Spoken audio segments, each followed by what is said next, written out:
The Indian forces come, they round up all the kids of the area and then look for pellet wounds. If there is anyone with any wound, they are taken away. They're not taken away to hospitals or for treatment. They are taken away for interrogation.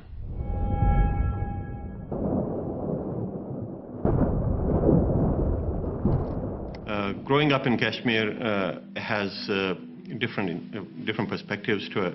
One is life in one of the most beautiful places in the world. It's also referred to as heaven on earth.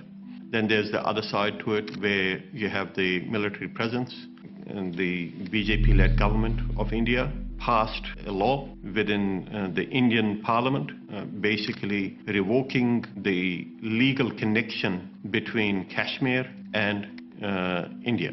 And that was, the status was changed. It was made as a centrally administered territory.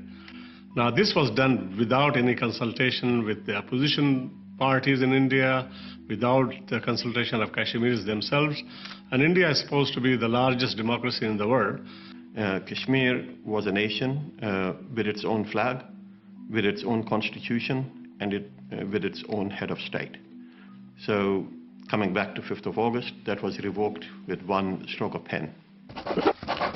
The situation with regards to the conditions of the people right now, well, what can you say about the people who have their rights torn off, stripped away at the slightest behest?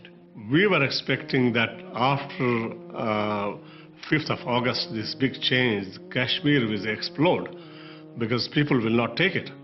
And personally, I was really surprised that nothing has happened, or we don't know what is happening in Kashmir. The way the Indian government has got the Kashmir in lockdown and using all the modern technologies, they have cancelled all the internet connections, phone connections, landline connections. There are barbed wires on the streets.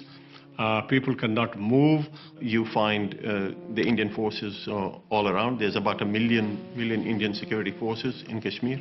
So they have really planned it so well, and they have been highly successful in subduing Kashmir. This Kashmir is completely silent.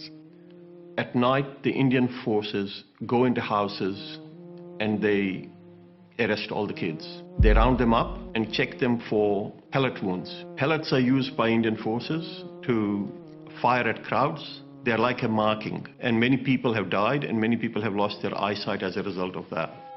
If there is anyone with any wound, they are taken away. They're not taken away to hospitals or for treatment. They are taken away for interrogation. So that's how the Indians have started to identify people who participate in protests. The response from the Muslim world is really poor. Really poor. It just shows that the Ummah is just can't do anything for any part of the Ummah. Unlike the Palestinian issue, which everybody is aware of, I think that generally the Muslims and the people of the world don't know what the situation is in Kashmir. We can spread the awareness. We can talk to your neighbors, talk to your friends, talk to your workplace friends. Unfortunately, there's not a lot of information out there to educate people as to what's happening in Kashmir and what the real story about Kashmir is. So if you're seeing this, if you're watching this video, please pass it on. Speak up, and inshallah you will be rewarded for that, for speaking up itself, inshallah.